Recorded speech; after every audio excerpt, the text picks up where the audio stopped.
Bonjour, je m'appelle Sarah Tuti, j'ai 24 ans, je suis réceptionniste depuis 8 mois dans un établissement parisien. Je suis venue en France en 2011 pour poursuivre mes études en hôtellerie. Le choix de la France était une évidence pour moi venant d'une famille d'hôteliers qui m'a poussée à poursuivre mes études dans le berceau du savoir-vivre et du savoir-être. J'ai commencé par un BTS option A au lycée Raymond Mondor à Metz. J'ai ensuite poursuivi sur une licence en arts et techniques de l'hôtellerie de luxe, cette fois-ci à Nice, et ensuite un master en marketing et développement des services hôteliers. Ce cursus scolaire m'a permis de faire et d'avoir plusieurs expériences dans plusieurs établissements, que ce soit à Cannes, à Deauville ou bien à Paris.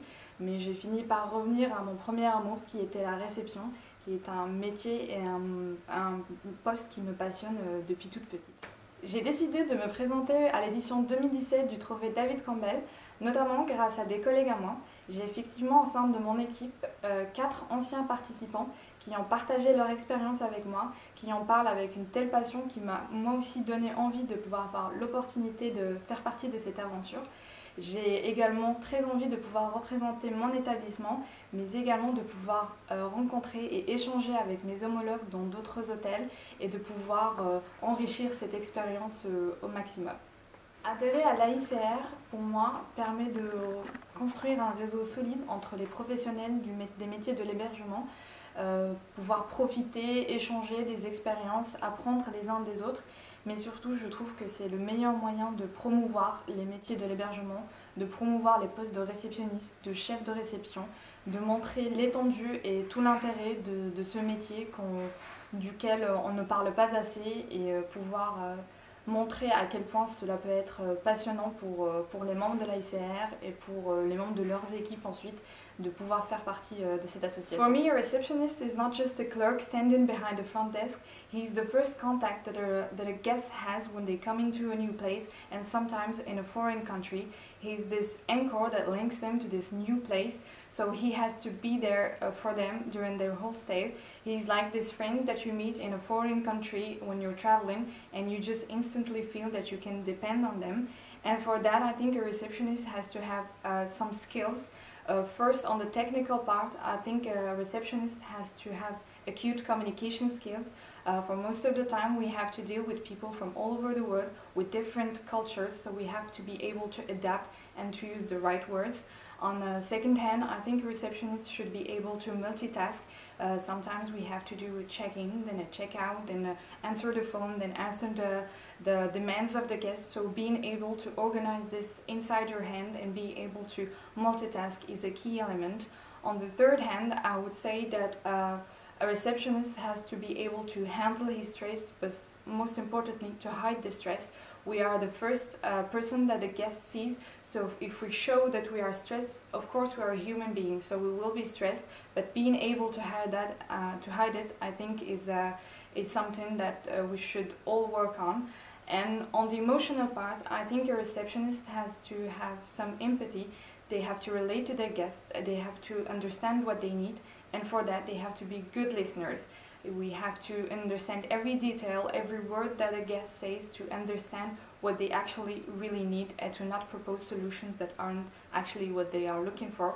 And on the third hand, I would think that a receptionist has to have a helpful attitude. If a guest explains a problem, even if we know that we don't have maybe the right solution, being able to show that we're trying our best and we are doing everything to help them is a key element as well. One of the first memories I have with special guests was a newlywed couple from Korea. They had just came after their wedding to Paris. They were a bit scared. They were in a foreign country, and when they came in, as I know a few words of the Korean language and some stories about their culture, I welcomed them in Korean. I started to do their check-in and to get to know them a little bit in Korean, and they were very touched. They liked that very much, and they felt comfortable. They felt like they weren't in a foreign country anymore.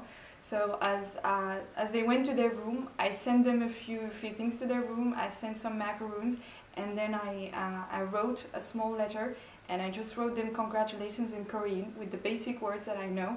And they were so happy during their checkout. It was something that really touched them. It was just a small gesture, but to be able to have to play a part in a guest stay, especially as it's their first time and for such a special occasion, was something that really moved me. And afterwards they shared that on social media, so I was scrolling down and then I found my name on the card with the Korean that I had wrote, and they were so happy to have had this small experience that it really touched me, and I just, from time to time, I keep thinking about it, and what encourages me to interact more with the guests, to share a few words in other languages, and to really get to know their culture.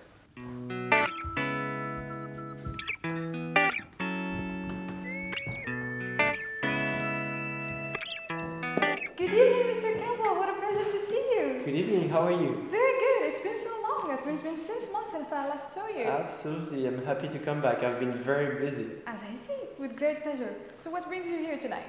Well, I'm coming actually because I have a booking for one night. Alright. Let me just double check, because when I saw the bookings for today, I didn't see your name. Of course, I would have noticed your name. Let me just check. Indeed, I don't have any reservation under your name. Yeah, so my assistant did the booking for me. It's alright. If you give me just 1 second, to be totally honest with you, if I have to tell you the truth, the hotel is fully committed tonight, and all the guests that we were expecting have already arrived. So I don't have any room free at the moment. If you just give me 1 second, just to double check if I have a solution. Please go ahead. Actually, I have 2 solutions. The choice is all yours. It depends on how long you want to stay. The first solution, which I would have given to any other guest, is to find you a room at a hotel nearby. We usually work with them, so my colleague would escort you, he would take you there, of course, we would do everything for you as usual. But then I would find a solution for you, and I would find a room starting from tomorrow. I see. The point is I'm staying only for one night, unfortunately. That's what I guess, because usually that's what you usually do. You stay for one night, and I seem to remember that you leave quite early in the morning. That's it. Do you know at what time? I have a train to catch tomorrow morning. Alright. Well, the train leaves at 8. Alright, so we'll be leaving around 7 from the hotel to catch the train. 7 last time. Alright, so what I see is that I have a room that is pre-booked. The guest is supposed to come tomorrow morning at 10 sharp. So I could give you the room with of course, the confirmation that you will be leaving at 7 as usual. And if it doesn't bother you to have the room that's already pre-booked, that could be the only solution that I have and the best one for you. No, definitely that would be great. I mean, the most important for me is to have a room right now. Exactly, that's what I thought. So the room, I have it. It's just that if you're not bothered by the fact that it's pre-booked, then it's all set. Is that okay for you? That's okay, that's perfect. Thank you so much for your assistance. Perfect, Mr. Cameron. I'm really glad I could find a solution for you. Well, and it's a great pleasure to have you as always. Let me just prepare the paperwork and we can do your check-in right away. Good to be back. Thank you, Sarah. You're Thank welcome. you again. Merci d'avoir visionné ma vidéo de présentation. J'espère que ma candidature retiendra votre attention et je vous dis à très bientôt, j'espère.